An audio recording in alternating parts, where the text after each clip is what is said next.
Y'all to understand what this is about. This is about really understanding the backstories and all those wonderful things about Project X that you don't know. For those that understand, how many people know Riverside Bucket 26? Let me just ask that first. Oh, I'm gonna ask one more time. How many people know Riverside Bucket 26? Okay. How many know Gots to Get Funky? Nobody don't know that. Then nobody cares about the rest of Project X but Riverside Bucket 26. But anyway, I want to bring them up and give them their moment that they deserve, because I did not make Project X by myself.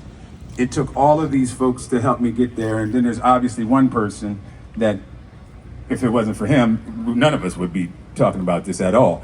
So please give it up for Fred G and F3. Make some noise.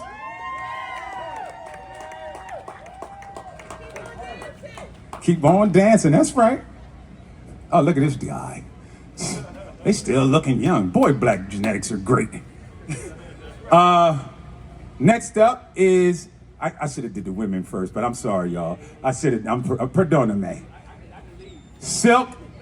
I got Silk and Satin in the building. You can't get these two to come out nowhere. Oh yeah, oh my doggy dog. Silk and Satin in the building. Oh, this is getting better every moment. Hold on, let me see who else is down there. I know who was on the album though. Ooh. Oh, we got IOR in the building. Intellectuals of Rhyme. Come on, dog. He ain't got that. He's like, oh, wait a minute. He went too deep in the fall. Joe, what's going on, baby? All right, hold on. You don't come up here yet, dog. You gotta get your mom. Relax. I got this. Relax. There you go. He had it. That's their drummer. Oh, he cut it on my phone. You wanted me to say it. So I don't know how to say this, but MC Isaiah's not going to make it, but he was on the agenda to make it.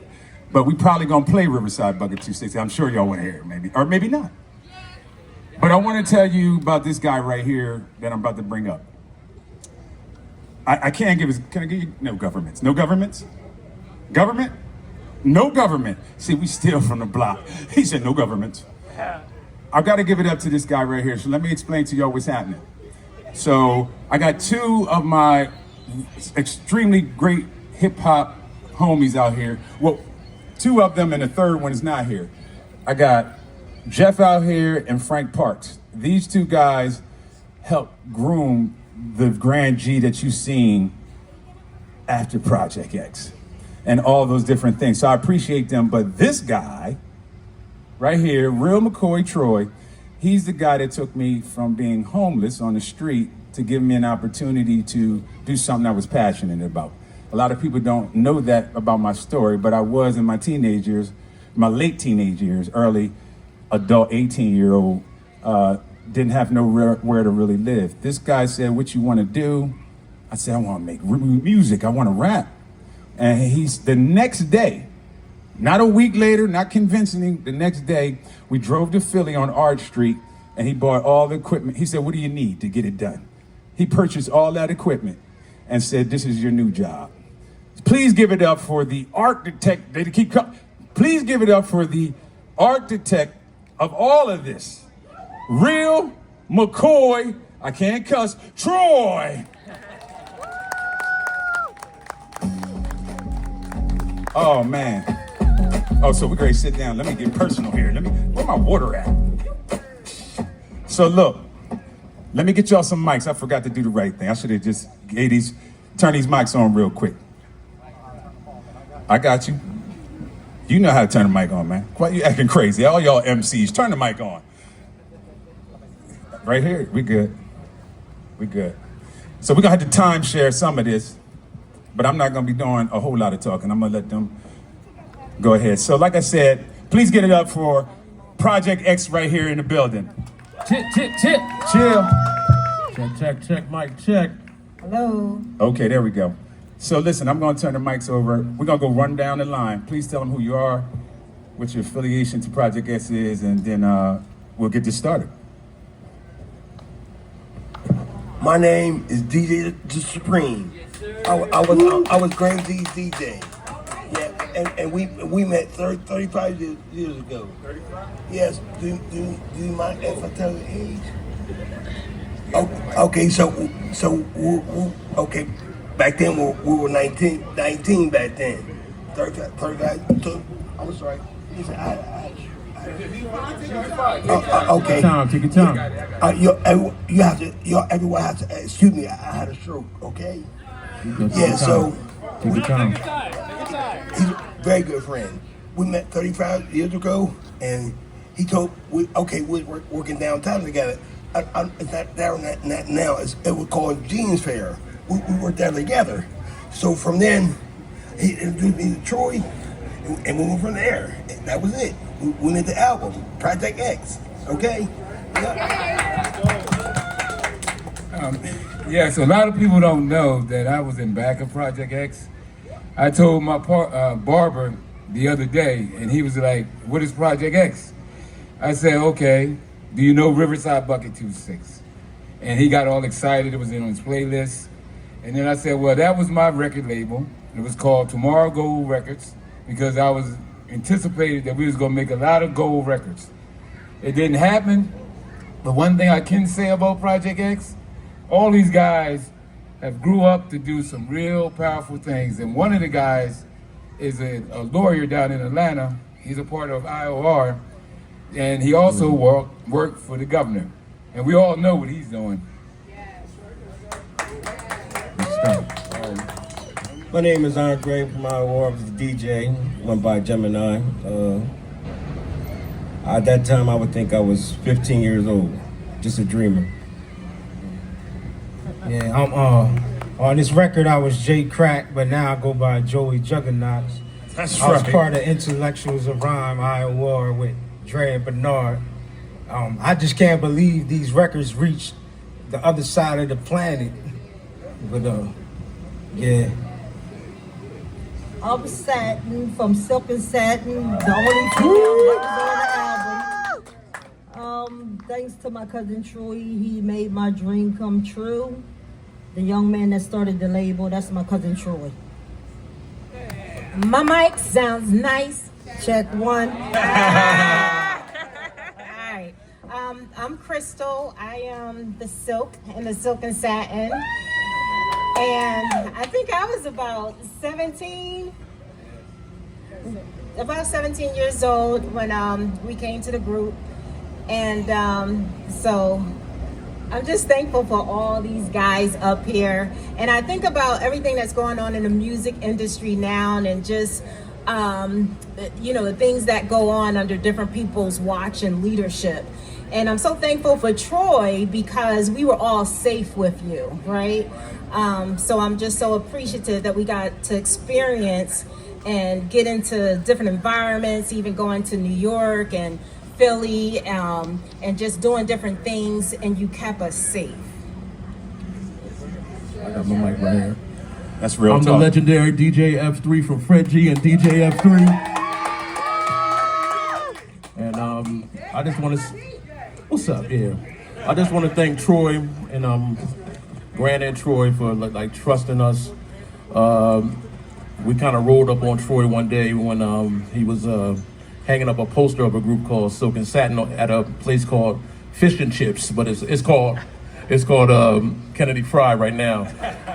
But he saw a vision, and we were able to sign up with Tomorrow Gold Records. So we thank you for that. Fred G.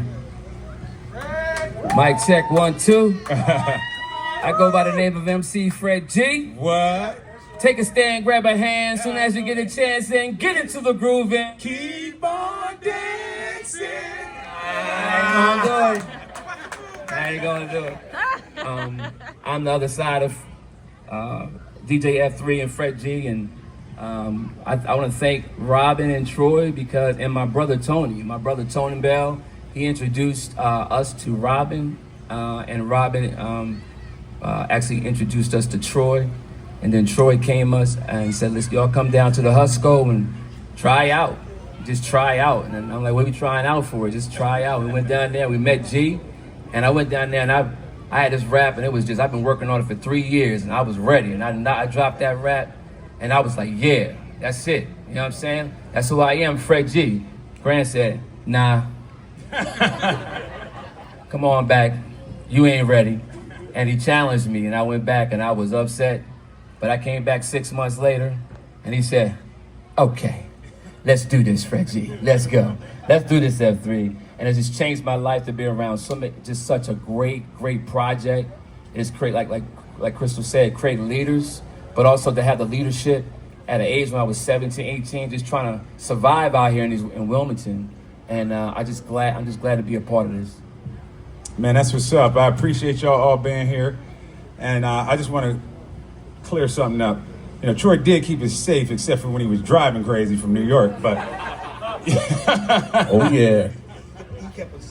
Yeah, when she said I kept him safe, one time they was getting on my nerves so much in New York City, I got back here in Delaware in 1 hour.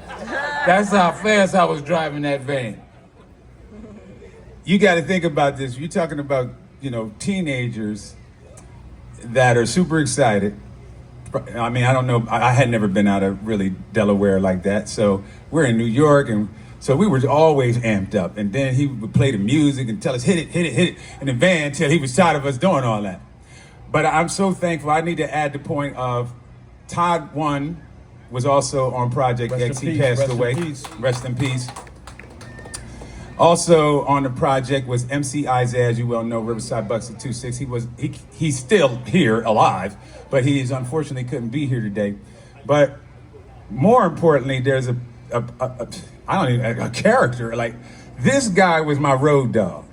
Like, when I say this was my road dog, and I was only like 18 years old, I didn't know what I was doing.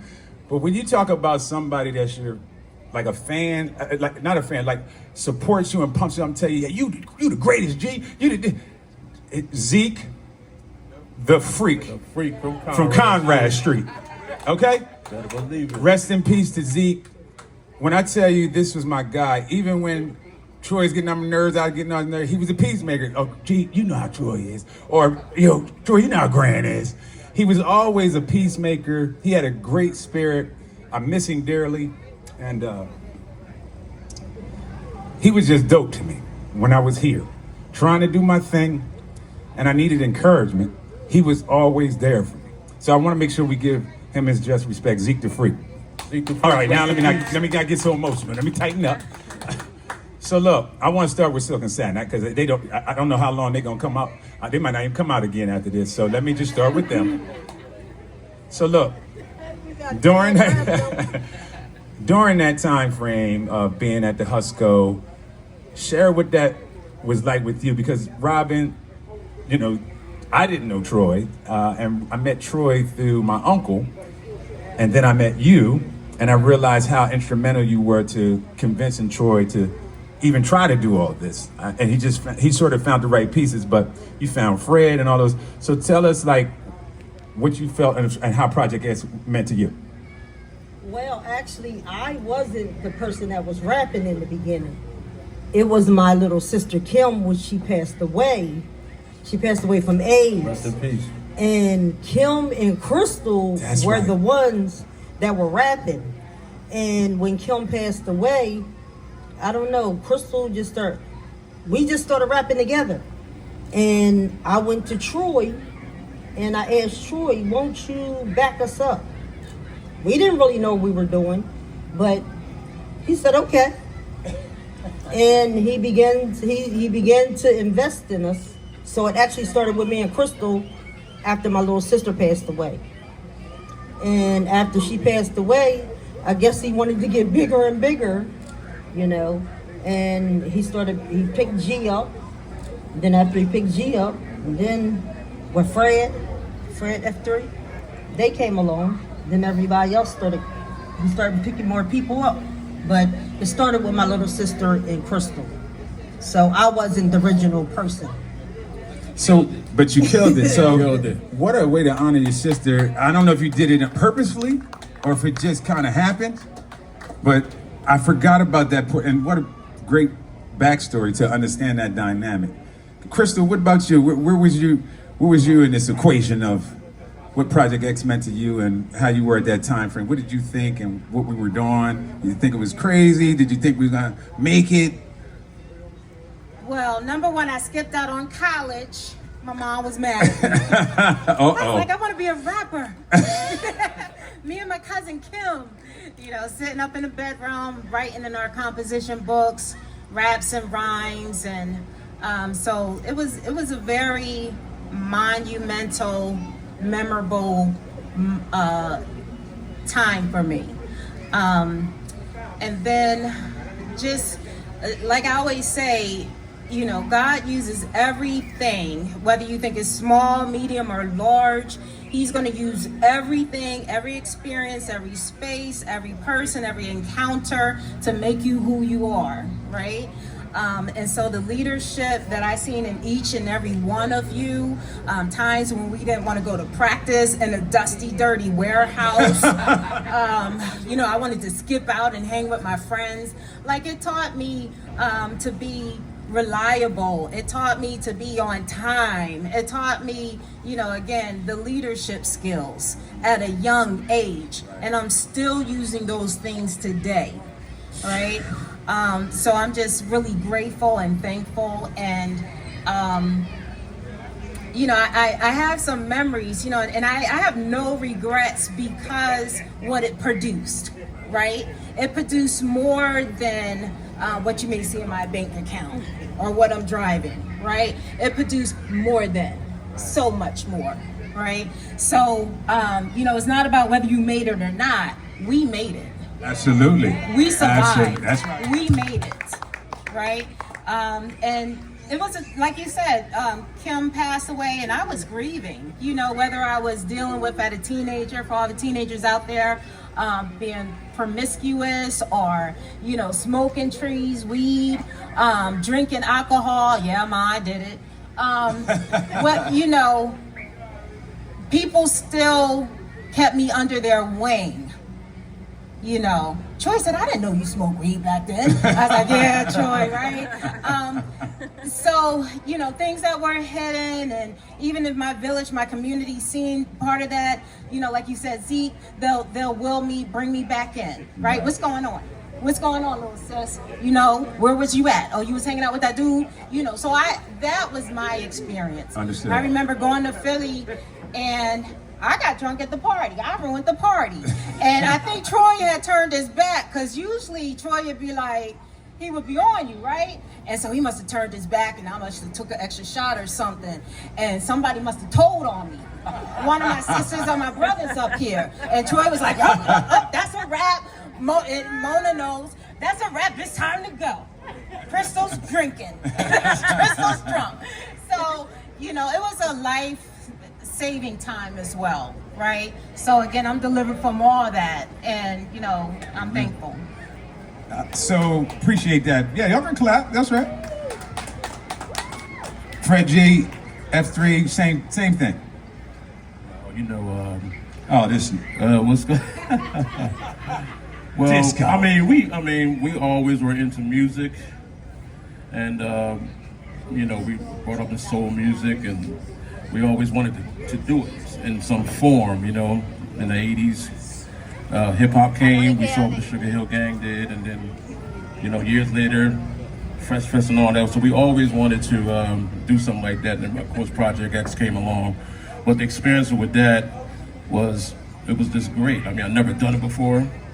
Learning how to put beats together and sampling. I know we went to the Husco, which is supposed to be a garage, but it was actually just a dusty garage. Come on, man. You know, and Grant was like, yo, this is the DJ section, and this is the mic booth is the corner, and you know, and your job is to find the sample. That's your job.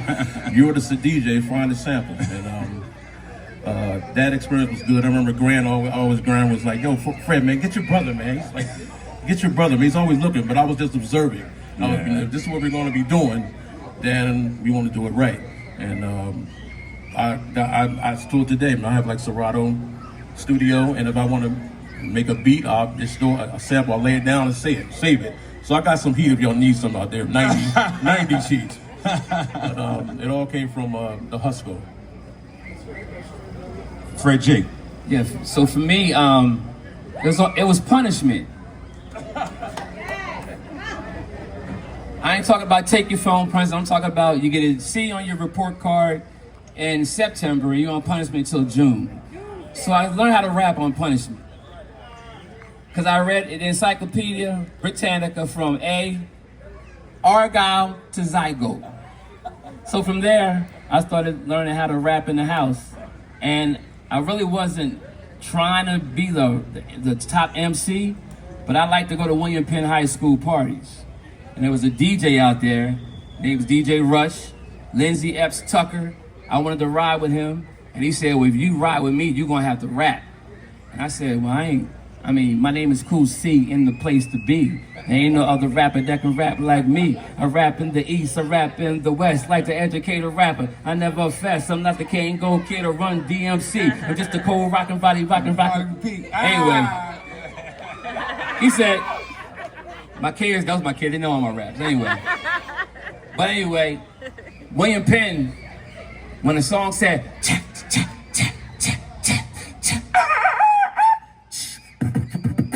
Oh, see what I'm telling you?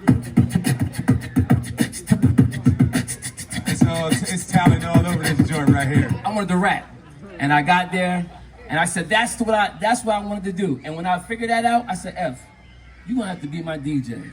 And he said, yeah, bro, I was already ahead of you. And when we came to the Husco and got introduced, my brother said, yo, man, you better talk to my girl Robin, man, because I'm telling you, her cousin, man, he making a whole record label. My brother's eyes get big like this. He was like, yo, you better go down there. And we went down there. But what it taught me was G told me how to make a beat. G told me excellence. G told me, and because of what he taught me and because of what Troy taught me and Silk and Satin and Robin, everybody did their own thing. We were like the first Wu-Tang album. Right. Before Wu-Tang, and I love Wu-Tang.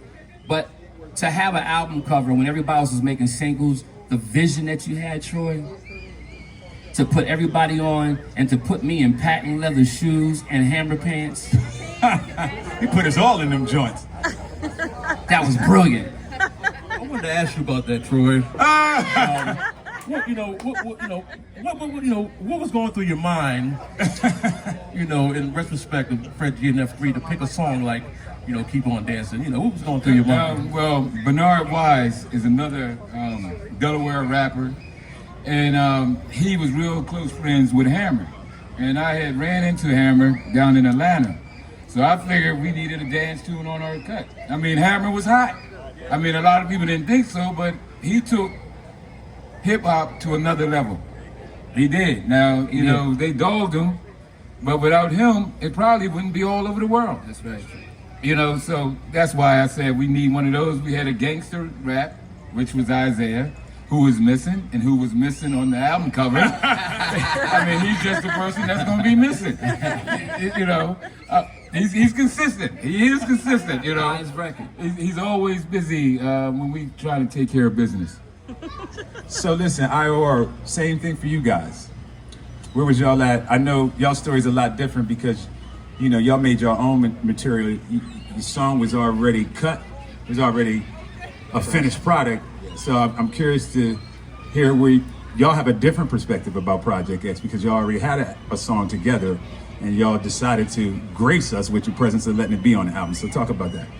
Well, we all kind of met in 9th grade. Well, Joe and Bernard were already friends, but 9th grade we all kind of met in homeroom, all had the same homeroom, and me, I just wanted to be a Jazzy Jeff or Jam Master Jay. Come on, Dre, that's it. That's just what I wanted to be. I worked at Burger King, saved my little change, bought my first set of turntables, made my little mixtapes for my car and everything. And, me and Joe had a love for Ultra Magnetic. That was the binding thing. Ultra. Oh, you already with me. Yeah, and that kind of like Bernard didn't like him. Me and him, he had that ego tripping record, and I would borrow that. I would borrow that all the time from him. But Bernard was the driving force. Bernard had a picture in his head, and he wouldn't if he had an idea, he was not gonna let us quit until we succeeded to do what we set out to do, like getting studio time and samples and beats, and I had all I knew was put the record on the turntable, mix them, scratch them. You know what I mean? And it taught me work ethic because today it's a lot easier. We could just push a send button. You had to do the work. You had to put the work in. Had to do the work. You had to look through every record and listen to the whole record. You couldn't Even with skip it. promoting ourselves, Yeah. we had to do the work. I remember Troy giving us some boxes. This the price.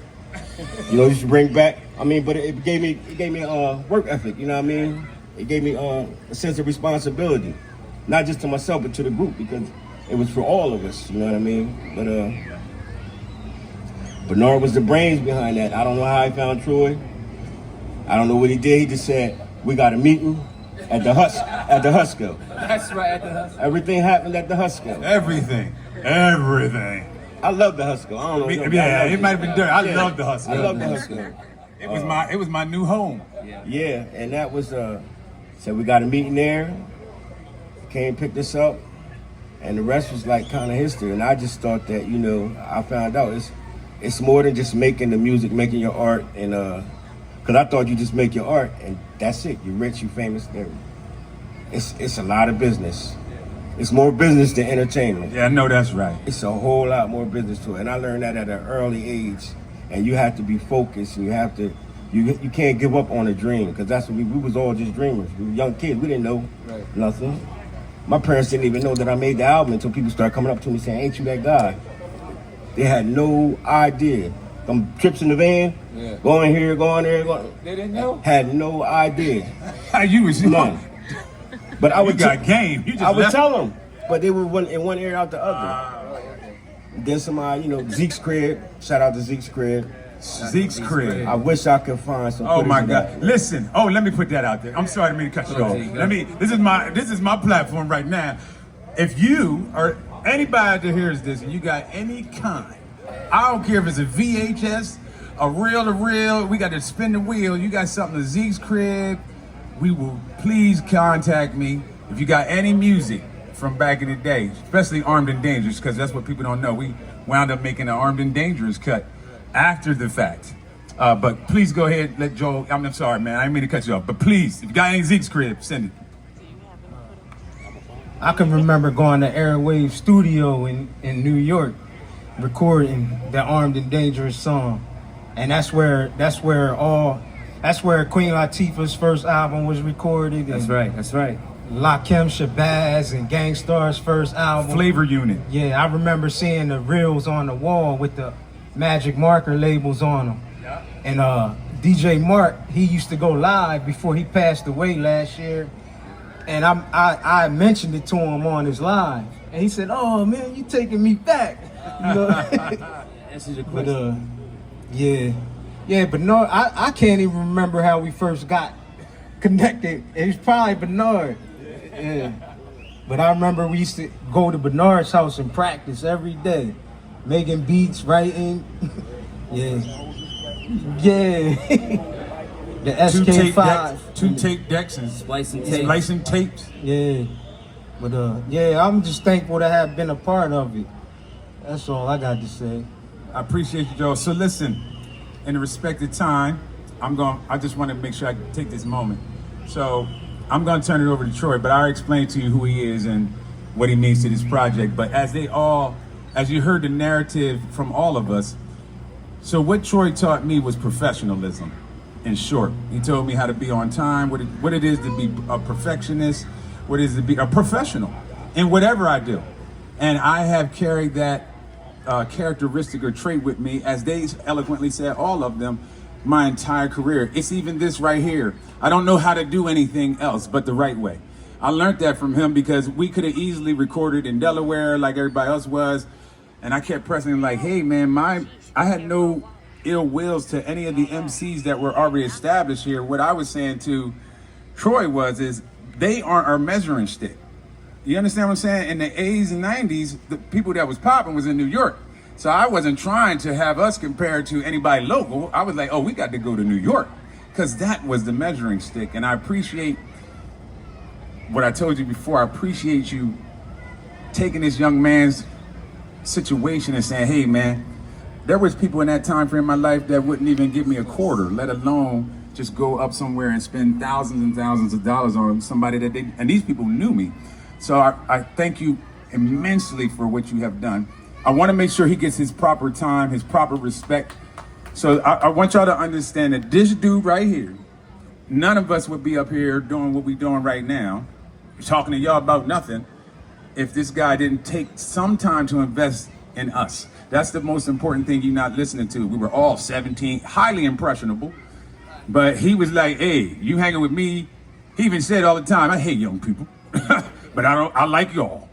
So please give it up for the real McCoy Troy, and I want y'all to please make some noise for this guy right here. Make some noise. Oh, nah, get your moment, dog. You don't need no mic right here. Get your moment, stand up.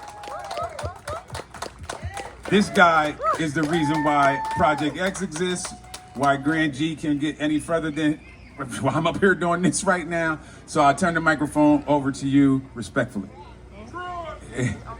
Listen,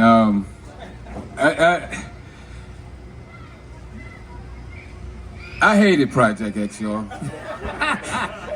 And the reason why I hated it, I thought it was actually, I didn't want to have nothing to do with it for many, many years until I got a call from Cross Seas. I invested in these young people.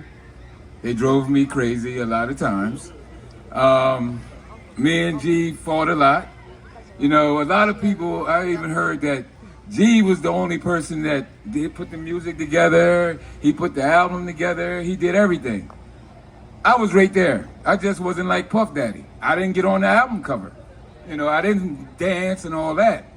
I was in the background. I wanted to make sure that y'all did your best, not to mention spending $500, $125 an hour in the studio. So we had to practice so hard, because I wasn't spending my money like that. Practice. Yeah, practice. Because that was $125 an hour back then. Is a lot of money to me anyway. Slave driver.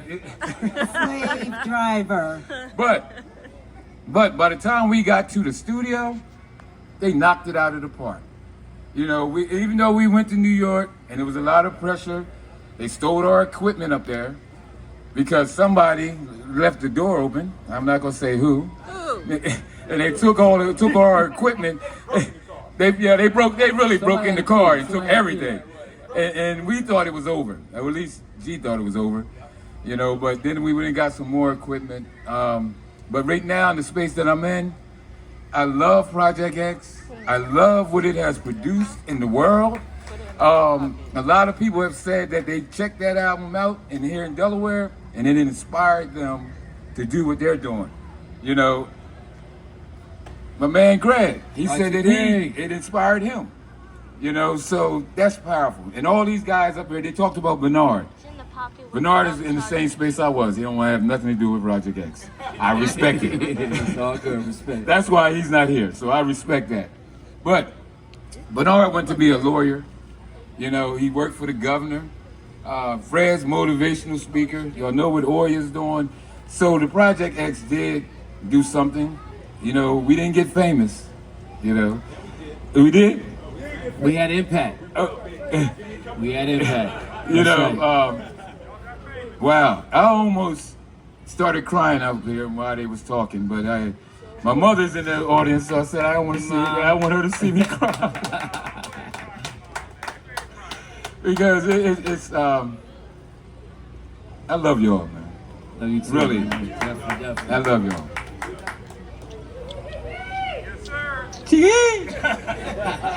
Hey, listen. Yeah, he did. He found. He found George. George made all my clothes back then. Yes. We was way ahead of our time. I'm just gonna tell y'all right now. I'm not trying to toot our own whistle, but we was ahead of our time. Social media wasn't existing. Troy had us at the pen relays, hustling, selling tapes out the trunk. Anywhere we was at, he's like, "You keep them tapes with you." He would sign. We would have to sign them out. He was on it like, "Hey, you got 100 records? I need just what I need back from." But that's business. You understand what I'm saying? He was teaching us business. We might not have thought so. We might have thought, oh, he's being a meanie. You're a meanie. But he was teaching us how to be professional, how to take things seriously, especially when somebody putting their own bread up for you. That's serious. You understand what I'm saying? Go ask somebody for $150 right now. Right now, ask somebody for $150. Watch what they do to you. What you need? What? So I want to make sure. So that's what they were doing in Project X times. We're about to get into. I'm going to let them lead the stage, but I want to make sure everybody gets an opportunity. Yeah, I got you. I want to give everybody an opportunity to tell them what you're doing now. It was great what we did back then. We've grown. We got some children, some more than others, like me. And no, I'm sorry. Did I say that? But we got lives. Y'all know I have cancer. There's other things that have happened to people. So I want to start on this side. You good, Jay? I'm gonna give it to Troy. He needs that. I just want to, I want to thank Troy, for helping us out. Okay, listen, we was at a Husker over South Bridge. That's right, Oh man, listen, Oya, I think you got your mind from him.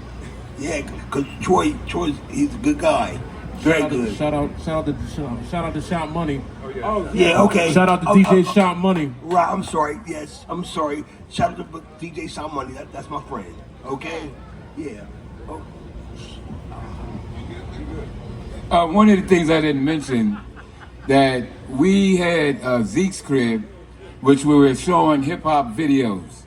Now, it was like everybody, we played all the hip hop videos, and then it showed up on BET. Tell the truth.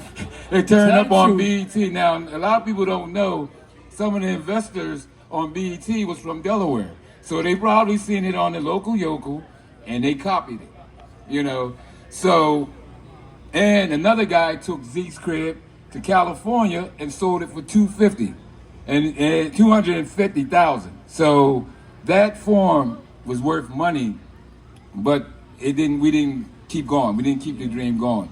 We also had a radio station up in Philadelphia, Southwest Philadelphia, Zeke's crib. We played hip hop music there to get our music out. So we was really on top of it, trying to do what we need to do.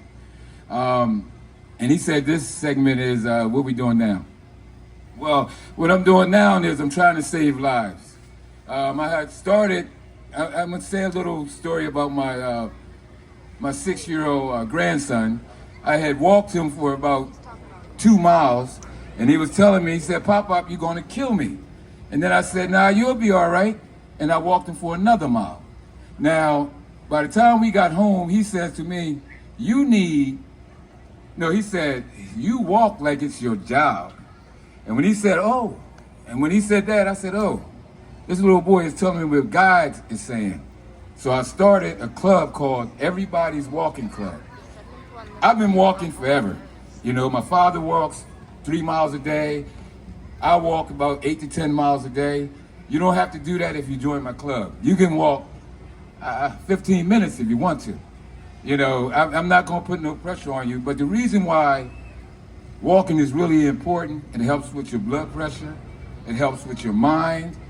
Sometimes when I was home and I got into it with my significant other, I walk out the door and walk. By the time I come back, I'm calm. So don't second guess that walking. I know it ain't a lot, but it can help you with so much. Your cholesterol, your circulation. The name of it is Everybody's Walking Club, and my name is Walking Troy. All right, Walking Troy. Yeah, I'm just, I got one kid left to get out the house. She just turned 16 today. She's not here, she's out running around. But I'm just working and loving life, just appreciating each day that I have, because, it seemed like now, speak to somebody one day and next day, you're at a funeral or something like that. So I'm just glad to see these people I see here today. I want to tell y'all I love y'all, I appreciate the memories, and that's it. What I'm doing now, I take care of my mother. My mother's caregiver. She has Alzheimer's. I have one daughter. She's 26. I asked her to come. She said she was feeling under the weather today. I'm still producing beats. I'm still making music under Joey Juggernauts. I just produced the majority of an artist from Wilmington album. His name is Ezekiel. Zeke. Yeah, that's about it for me. Awesome. Right. I'm a wife, I'm a mother, I'm a grandmother, probably about 30 grandkids from a son. I'm a city crossing guard, been a crossing guard for years. Even when I was rapping, I was a crossing guard. So I never gave up my job. And I have a brand called Black Girls Are Pretty. I do a lot of events. I sell plenty of t-shirts and hoodies. Black Girls Are Pretty.